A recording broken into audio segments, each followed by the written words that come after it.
I've just seen a report saying that the turnout at 12 p.m. as compared to 2017 and 2012 is low. We've heard reports that perhaps even up to 1 in 3 people are planning not to vote, Leah.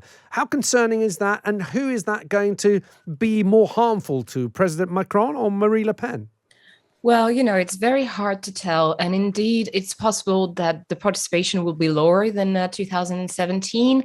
Now, what I would like to underline is that a lot of people consider that the scenario is already written and that we will have on the second round of this election, Macron facing Le Pen, just like in 2017. And this is what we hear more or less since like 2017, that the game is already over. And I think we got to be very careful in this kind of situations because we know that sometimes polls turns out not being very accurate, and that we got to be very, very careful of what's going to happen. Also, as for the participation, it's only like we have a participation that is like from 12 p.m., which is like midday. Now it's 3 p.m. here in Paris, so we don't know how it can be, like changing from now. So the polls are still open till 8 p.m. tonight. So it's very hard to tell, very hard to tell. Leah, if there was a surprise, what kind of surprise should we be looking at? Is it someone like Mélenchon who could make a surprise appearance in the runoff? And how also are the other candidates affecting that first round? Zemmour, of course, made a lot of noise, and perhaps some have said that he has helped Marine Le Pen by making her look more centrist. Yeah, absolutely. So there again, the situation from what we had in 2017 is like quite dramatically different. As you said, we have 6 candidates for the left, which is huge, over 12.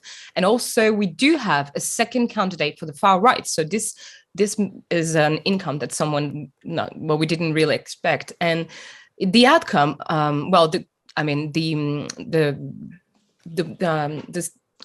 the results for the election, well, it's very uncertain, that's for sure.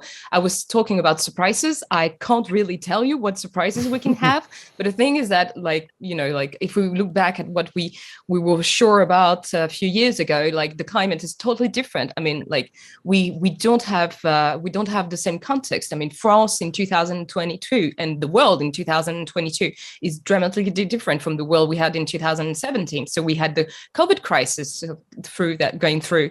We had like the yellow vest in France that was like a big political and social movement in 2018, and also we have the war in Ukraine. So it makes a lot of things. As Georgina was saying, it's true that for the campaign it had an impact, and it had a huge impact on the campaign for Emmanuel Macron. That was like a president in office and a candidate at the same time. He took a long time to declare that he was going to run for office again, even though it was quite obvious for lots of people, and lots of people consider that he's been running, for the election again for over almost 5 years since he was elected.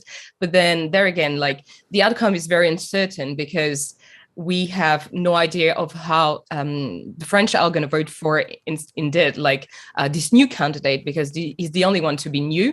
Candidate really is Eric Zemmour for the far right. So this is going to have an impact on the voters of Le Pen, of the results for Le Pen. We have no idea. And then there again, 6 candidates on the left. Mélenchon, that is okay, ahead in the polls. That is true enough, but we don't know what's going to happen. We don't know if there's going to be like this very useful vote. A lot of people have been talking about the useful vote in France being like people from the left parties, left voters, sorry, considering like maybe Mélenchon is the best vote because it's the most useful, it has the most chances for the second round, but it's really uncertain and it's impossible to say so. President Macron, as we said, he announced late, he has not really done much campaigning. He's also campaigning as a president rather than just another candidate. What is he campaigning on? We've heard from Georgina what Marine Le Pen is bringing to the table. What is Emmanuel Macron going back to the French people and saying, re-elect me again, because if you do that, X, Y, and Z is going to happen? What is his sell to the French people? What is very interesting is that during this campaign, he was trying to sell he's trying to sell to the French people the fact that what he started isn't done yet. Right. So a lot of like the reforms he was like he was campaigning on in 2017, like a few like considering like EU issues and tax issues, etc., and working issues a lot, because he's a lot into putting French people at work again, whatever he says, but he's really like trying to focus on that. This is something he was campaigning for in 2017 already.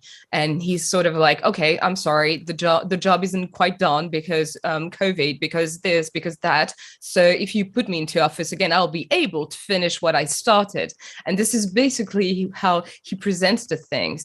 And he also said that for the Grand Cause du Quinquennat, which is what he chosen to be the most important for his mandate, which was in 2017, equality between women and men. And he said, not as far as 2 weeks ago, that it will be the same grand cause again, and that basically the job isn't done and he has to continue.